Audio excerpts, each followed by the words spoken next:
Première épître aux Corinthiens, chapitre 11. Soyez mes imitateurs, comme je le suis moi-même de Christ. Je vous loue de ce que vous vous souvenez de moi à tous égards, et de ce que vous retenez mes instructions telles que je vous les ai données. Je veux cependant que vous sachiez que Christ est le chef de tout homme, que l'homme est le chef de la femme, et que Dieu est le chef de Christ. Tout homme qui prie ou qui prophétise, la tête couverte, déshonore son chef. Toute femme, au contraire, qui prie ou qui prophétise, la tête non voilée, déshonore son chef. C'est comme si elle était rasée. Car si une femme n'est pas voilée, qu'elle se coupe aussi les cheveux. Or, s'il est honteux pour une femme d'avoir les cheveux coupés ou d'être rasée, qu'elle se voile. L'homme ne doit pas se couvrir la tête, puisqu'il est l'image et la gloire de Dieu, tandis que la femme est la gloire de l'homme. En effet, l'homme n'a pas été tiré de la femme, mais la femme a été tirée de l'homme. Et l'homme n'a pas été créé à cause de la femme, mais la femme a été créée à cause de l'homme. C'est pourquoi la femme, à cause des anges, doit avoir sur la tête une marque de l'autorité dont elle dépend. Toutefois, dans le Seigneur, la femme n'est point sans l'homme, ni l'homme sans la femme. Car, de même que la femme a été tirée de l'homme, de même l'homme existe par la femme, et tout vient de Dieu. Jugez en vous-même. Est-il convenable qu'une femme prie Dieu sans être voilée? La nature elle-même ne vous enseigne-t-elle pas que c'est une honte pour l'homme de porter de longs cheveux, mais que c'est une gloire pour la femme d'en porter, parce que la chevelure lui a été donnée comme voile? Si quelqu'un se plaît à contester, nous n'avons pas cette habitude, pas plus que les églises de Dieu. En donnant cet avertissement, ce que je ne loue point, c'est que vous vous assemblez, non pour devenir meilleurs, mais pour devenir pires.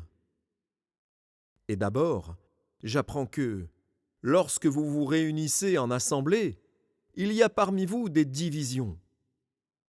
Et je le crois en partie, car il faut qu'il y ait aussi des sectes parmi vous, afin que ceux qui sont approuvés soient reconnus comme tels au milieu de vous. Donc, lorsque vous vous réunissez, ce n'est pas pour manger le repas du Seigneur. Car, quand on se met à table, chacun commence par prendre son propre repas, et l'un a faim, tandis que l'autre est ivre. N'avez-vous pas des maisons pour y manger et boire? Ou méprisez-vous l'Église de Dieu et faites-vous honte à ceux qui n'ont rien? Que vous dirai-je? Vous louerai-je? En cela, je ne vous loue point.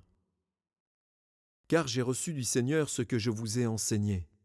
C'est que le Seigneur Jésus, dans la nuit où il fut livré, prit du pain et, après avoir rendu grâce, le rompit et dit : « Ceci est mon corps, qui est rompu pour vous.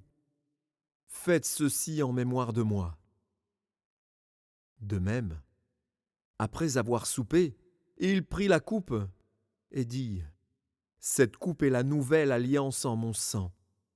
Faites ceci en mémoire de moi toutes les fois que vous en boirez. Car toutes les fois que vous mangez ce pain et que vous buvez cette coupe, vous annoncez la mort du Seigneur jusqu'à ce qu'il vienne. C'est pourquoi celui qui mangera le pain ou boira la coupe du Seigneur indignement sera coupable envers le corps et le sang du Seigneur. Que chacun donc s'éprouve soi-même, et qu'ainsi il mange du pain et boive de la coupe.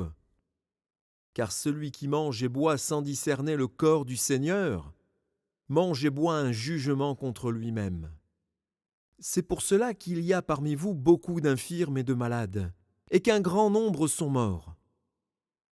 Si nous nous jugions nous-mêmes, nous ne serions pas jugés. Mais quand nous sommes jugés, nous sommes châtiés par le Seigneur, afin que nous ne soyons pas condamnés avec le monde. Ainsi, mes frères, lorsque vous vous réunissez pour le repas, attendez-vous les uns les autres. Si quelqu'un a faim, qu'il mange chez lui, afin que vous ne vous réunissiez pas pour attirer un jugement sur vous. Je réglerai les autres choses quand je serai arrivé.